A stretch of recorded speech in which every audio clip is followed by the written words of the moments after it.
Amy, if this is an election, or rather a referendum on Donald Trump, let me put out two scenarios there. The one Donald Trump that we see that's been described in the media is misogynistic, racist, buffoon, totally out of his depth, the man who's brought a lot of disrepute to the office of the president. That's the one, Donald Trump. The other is that he's a very smart leader who puts America first, renegotiates what he calls bad trade deals.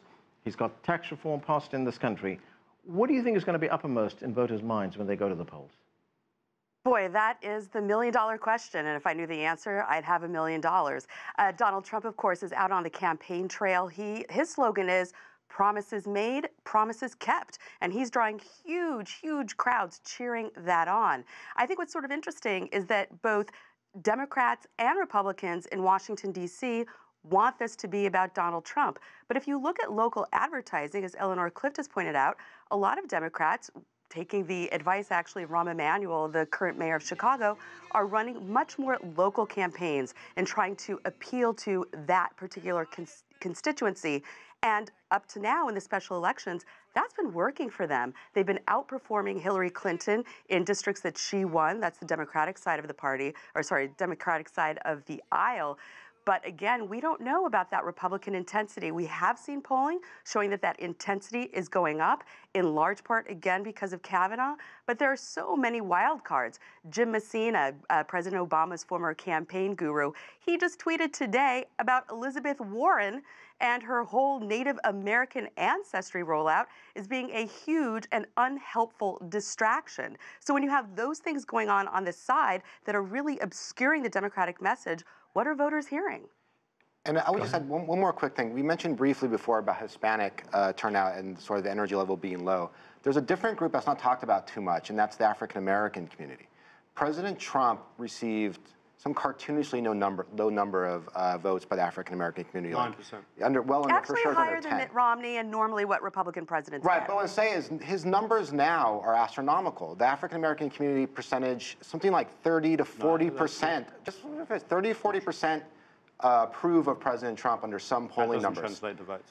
Well, let me finish though. If in certain parts of the country, a marginal shift upwards by African American votes makes a huge difference in the election cycle. Not everywhere, not all through the country, but certain districts in certain states.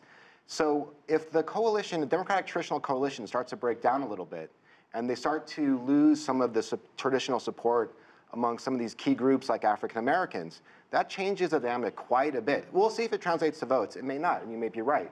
But that's another wild card that I think a few states like Michigan, like Florida, could have big, big repercussions. I think there is a point, and no group should be taken for granted. Absolutely, and Democrats have had that problem for decades, and Hillary Clinton really showed that problem. Absolutely. But I think Eleanor's absolutely right. This election is going to be won by college-educated white women in suburbs. We're not talking, 10 minutes out of the cities. We're talking half an hour drive. And also another group that's slightly overlooked, where the gun issue and the Me Too movement, and perhaps just feeling a little bit dirty about what happened with Kavanaugh and not really liking what the president says, is non-college educated white women too, who actually voted in a plurality for Donald Trump as president, but maybe feeling just a little icky about the last couple of years. Eleanor, how important is the women's vote in this election? Oh, I think it's the gold standard. They're the resistance. Remember the Women's March, which was the Sunday after the inauguration, and I think they've maintained that consistency. And the president mocking Dr. Ford the way he did, that really sits with women. So I mean, he had lots of people laughing along with him, and he thinks that was a turning point in that confirmation hearing. But a lot of other people see it in a very different way. So again, I think women. Well, the year of the women followed the Anita Hill hearings, Clarence Thomas in 1991, and I think there could be a similar push here from women who really are offended the way that the hearing was conducted. Including a lot of Republican winning. But I think we need to add a caveat to that. Amy, go ahead.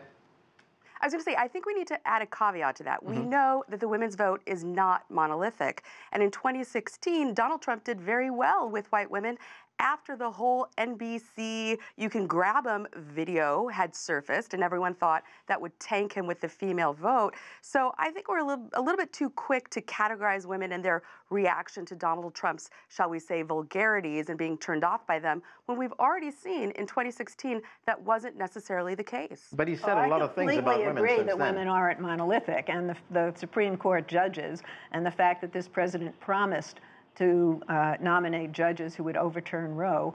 For many women who are part of the pro-life movement, that is the defining factor, and they can overlook everything else. I'm not ignoring that, but I do think there's a lot of energy on the part of women overall who are not really happy with this presidency. There's also a lot of energy by Republican women who are candidates who I believe will win some pretty major elections. Women that have never served in office before, I believe, are going to win on the House level. I believe a handful of Republican senators will emerge, either hold their seat or get elected in. So all this so-called energy by women is absolutely true. It's just not a specific resistance energy. I think there's quite a bit of energy on both sides. And also African-American women, we're seeing, it's actually a really incredible electorate. You're seeing younger candidates, you're seeing more women, you're seeing more different minorities as well all running. It really feels like, you know, Donald Trump, whether you love him or hate him, proved anyone can be president, you know, and so anyone could, and that's Kanye, that's Kanye has said. A lot of these people are first-time candidates. Absolutely, if he can do it, why can't I run for Congress? The Republican Party needs to elect some women. That Judiciary Committee and Senator Grassley, who said there weren't any women on the Republican side of the aisle because they really didn't want to do the work. It's a lot of hard work. He had a young staffer who quickly shut him down on that. There are lots of women who will do the hard if we look work. at Yeah, of course. You know, presuming that this is an election about Donald Trump, if we look at the balance sheet right now, for the last 2 years, there's been a Republican House, there's been a Republican Senate, there's been a Republican in the White House. Trump's big legislative achievement has been tax reform, but not much else. It's a fair point, but that's why I go back to earlier in our discussion about how people, I think, underestimate how much difference there is between different groups within the Republican Party.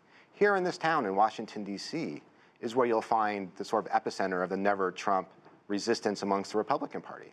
There are quite a few members of the Republican Party that are absolutely not in lockstep with President Trump. And some of that's been faded, some of that's coming back at different times, but it's absolutely not a monolithic Republican Party. Yeah, in some ways, there's two separate, distinct factions. But even the never-Trumpers in the Congress go along with him. I mean, he didn't present much of a legislative agenda. He didn't put any push behind it. Where is the big infrastructure plan? Absolutely. I mean, he had full control. And what did he do with it? I just want to know. Well, hold on. I wouldn't say that he had. Hold on. I wouldn't say that he had full control. And I was one of the big critics of the Republican Party trying to do Obamacare, repeal, replace, or whatever that was all about when they first got into office and into power across, you know, all of these three houses. I thought they should have started with infrastructure. Donald Trump acquiesced to Paul Ryan and Mitch McConnell to address Obamacare, and that chewed up the first year, and it was a big flop. Then Donald Trump said, okay, that's not working. Let's do the tax cuts, and he got that through. In terms of the never-Trumpers, I think it's really interesting how they're coming together, particularly, again, because of the Kavanaugh circus that went on in Washington, D.C. Look who's come around. Senator Lindsey Graham, who was no fan of Donald Trump, and now he's one of his biggest defenders. Can I tell you what we haven't talked about? And we're nearly we're most of the way through. Foreign policy. It's just not on the agenda. I was going to get to that. Look, the president has, in the 2 years that he's been in office, he's adopted this isolationist foreign policy. He's pulled America out of the Iran nuclear deal, he's pulled it out of the Paris Climate Change Accord, out of the TPP. Just 2 weeks ago, he was talking at the UN, dismissed the idea of multilateralism, was talking about patriotism. People don't vote on that, but if the House changes, for instance, can that influence future foreign policy? You know what, I talk to my Chinese colleagues about this a lot because obviously Beijing and Washington are basically in the midst of a trade war that the US started, we know, but there's been retaliation. And a lot of people in Beijing think, well, if there's a change in the House, perhaps the Democrats will be different. I can tell you, actually, there's cross-party support for what's going on at the moment. Farmers are suffering. We've seen some isolated dips in manufacturing numbers, some layoffs. But because the economy is so good at the moment, that hasn't filtered through yet. And, you know, when it comes to things like Iran, for example, when it comes to the DPRK, North Korea, there is more cross-party support than we realize on these things. So they haven't actually become the sort of wedge issues that we've seen. The one thing I would say will change potentially is the ability for Trump to do harm in terms of renegotiating treaties that require congressional approval, like the new NAFTA, the US MCA, as we call it now, revising treaties with NATO potentially, things like that. So Congress can say no if the House changes, for example, well, and if the Senate changes. Well, the gruesome murder, alleged murder of Mr. Khashoggi, right, has really jolted the Congress. And for the first time, the president is getting pushback from Republicans on what is he going to do. And this president has so many financial ties in that part of the world, and he's put such a big bet on Saudi Arabia. I think that kind of throws his whole foreign policy into some disarray. The main thing I would say, though, to the fact that if the Democrats do take the House is more about mucking up the works. And this happened to President Obama, happened to George W. Bush. We're going to have gridlock again, aren't we? We will, because there'll be just basically the House will do nothing but basically tee up investigations. Right. Every committee will start to launch investigations and everything. And just the process of it takes up an extraordinarily large amount of time. President Obama lost a lot of his mojo because his administration was bogged down by responding to investigation after investigation, and that'll probably be what happens here as well. But the Democrats aren't running on impeachment. You know, they're not saying you elect us, we'll impeach the president, because they know that's unpopular in the country.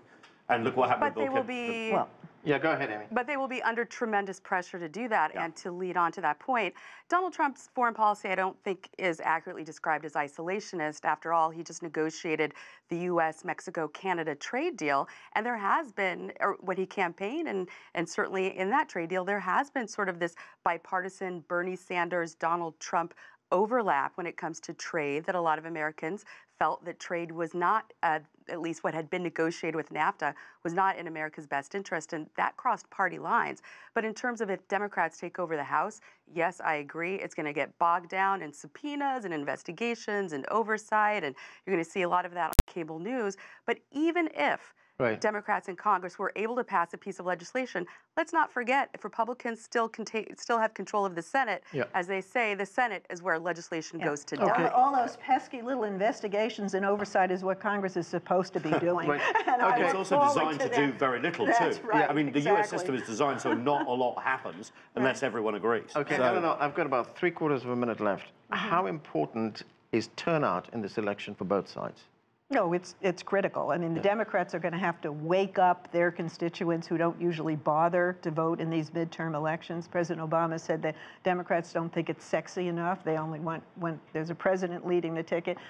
All those Democrats have to wake up. Plus, new people who've never voted before have to be brought into the process. If the Democrats can't do that, then the Republicans will do well, because the midterm electorate is always smaller, whiter, and older, and they are so consistent about voting. So it's the contest. It's a contest of wills, contest of energy, and to some extent, contest of ideas.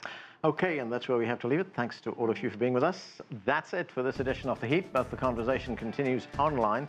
Join us on CGTN America's Facebook page to comment on this or any other show, or chat with us on Twitter at CGTN America.